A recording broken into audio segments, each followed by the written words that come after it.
In this video, I'll show you how to up your insect glaive. To get you onto the right track, we need to start with your neutral game. All these attacks are usable once you have the red buff active. In neutral, insect glaive has a whopping 6 attacks depending on your current position in accordance to the monster. If you just want to hit the monster and do it hard, the strong rising slash is your bread and butter. This swing hits multiple times and comes out quick. You can also use this to reach monster heads, as well as the lower to the ground hit zones like their feet. Your next 2 attacks are the leaping slash and the strong thrust. These attacks both extend forward, giving you some extra range so you can get higher uptime on a monster. The differences between them is the strong thrust is a direct frontal poke, so it's good if you want to quickly jab at whatever hitbox is in front of you. It's also great for animation cancelling, which we'll cover later on. Whereas the leaping slash has a more vertical swing but can lead into your hardest hitting attack, so this attack is amazing if you get a topple or a knockdown and need to get quickly to the face or tail. Since this is a vertical swing, it's also particularly good at hitting the monster's head. Next up is the strong wide sweep.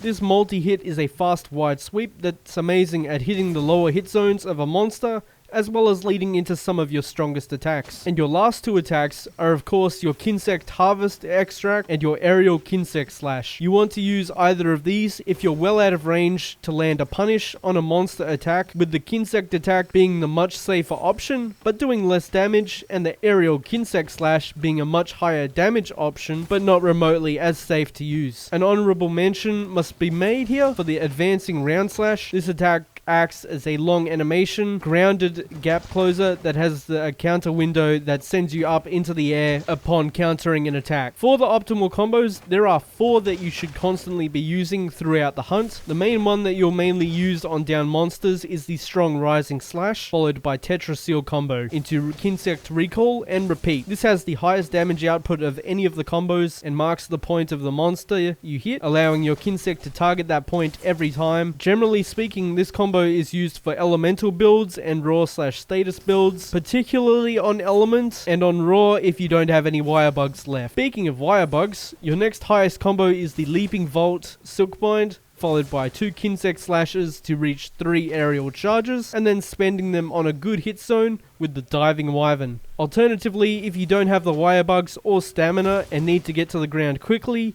you can use the Enhanced Insect Spiker. You should be using this combo if you're using a raw or status focused build, as it'll benefit heavily off these already big hits, opposed to many smaller hits with the previous combo. The next combo is specifically for if you're using a powder Kinsect type. You want to do the strong rising slash into Tetraseal, into strong thrust, and repeat this. This is because if you recall your Kinsect with their powder Kinsect, you lose out on a sizable chunk of your damage, so it's better to keep repeating this. As for the final combo, this is Insect Glaive's new optimal infinite loop. This combo can be cancelled at any time to quickly evade or reposition, so it's also quite strong in neutral or unpredictable knockdowns, and that is the strong rising slash into strong reaping slash, finishing with the strong wide sweep. This attack also doesn't require you to recall the Kinsect, so you can do this indefinitely. The Insect Glaive is a fairly position heavy weapon, so if you want to make the most out of all of it, you'll have to adjust and choose which attacks to use and when, based on the monster and where the good hit zones are. With all of these attacks and neutral play out of the way, we move on to the silk binds. I recommend for the first one, I highly suggest using Leaping Slash over Advancing Slash. Leaping leads straight into our highest damage combo and is fast, which is great for keeping up the pace with the monsters, while Advancing does give Insect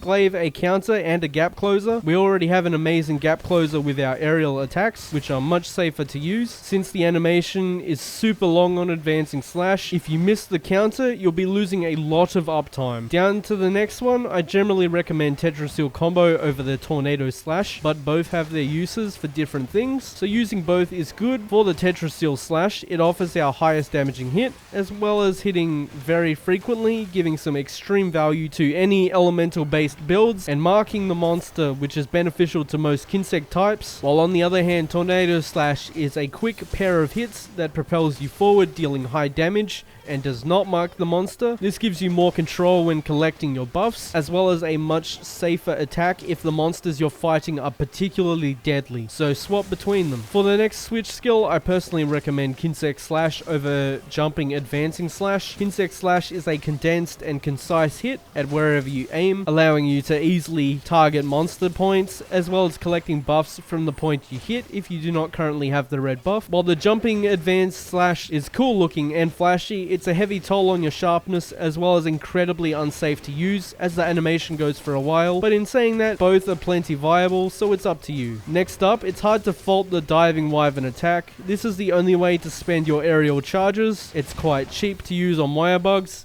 and does some pretty spicy damage. It also gets you down to the ground quickly, letting you get back to your grounded combos. Next up, I recommend the Silkbind Vault. This Silkbind may seem basic, but it actually grants you one charge of your aerial attacks and uses no stamina to launch you into the air, saving you from needing to eat for stamina recovery items, food, and skills. One more thing before we get into the gameplay for those looking to pick up the weapon. Your Kinsect choices, as there are lots to go through, I'm only going to cover the 4 main ones you should be looking at, as well as telling you the difference between blunt and severing. The severing Kinsect type will gain the element from your weapon, as well as the skills that boost your element. So if you want to go all out on damage, get a Kinsect that is a severing type. Blunt, however, does not benefit from element at all, but they can provide you a respectable amount of stunning power, allowing you to stun the monster from hitting them. First off is the strongest of them all, the Assist Kinsects. This Kinsect will equate to roughly 10 to 18% of your overall damage in a hunt, and all you need to do to activate it is to collect your triple buffs. Once that's been acquired, your Assist Kinsect will help you attack with you multiple times on top of all of your finishing attacks, such as Tetraseal Combo and the Leaping Slash. The next closest in damage, and requires a little bit of change to make it as strong as possible, are the Powder Kinsects. With these Kinsects, all you need to remember is to mark a point on the monster for them to hit, and do not recall or extract harvest with them, and they'll keep pounding away at the monster until it runs out of stamina and returns to you. As mentioned earlier, with this Kinsect type,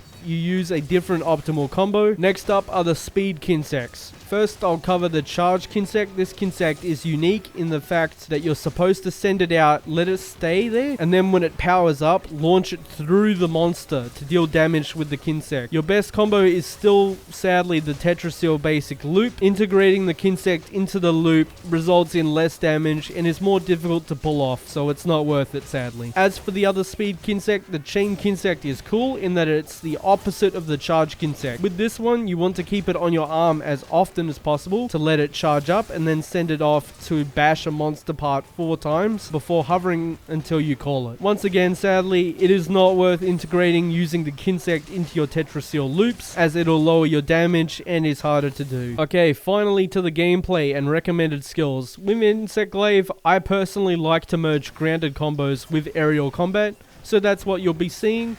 But if you want to fixate on one side of that combat, it'll be plenty viable for you. I'm also using a dual defense assist blunt Kinsect. This gives me both the white and orange buff when I hit a part that won't give me the red buff. So I can easily go through roars right from the start and collect my third and final buff swiftly. The Insect Glaive is unique in that it has a punisher for every single possible opening. You just need to know which attacks to use. For this Rathian here, I know her face is a really good weak point, as well as her legs are decent, so I'm going to try to do plenty of attacks that focus on these points until I get a knockdown, stun, or a topple.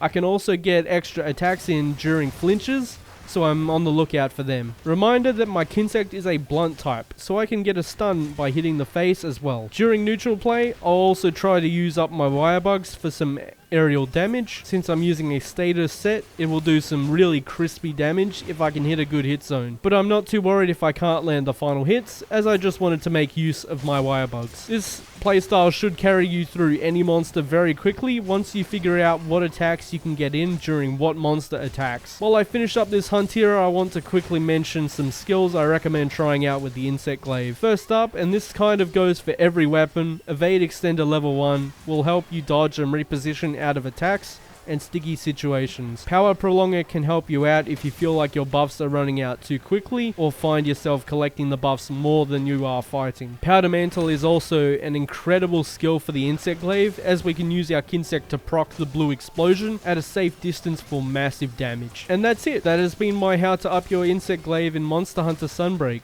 Hopefully this taught you something and helps you lower your kill time as well as increase your enjoyment when using the weapon. As always, thank you for watching, and I hope to see you on the next one.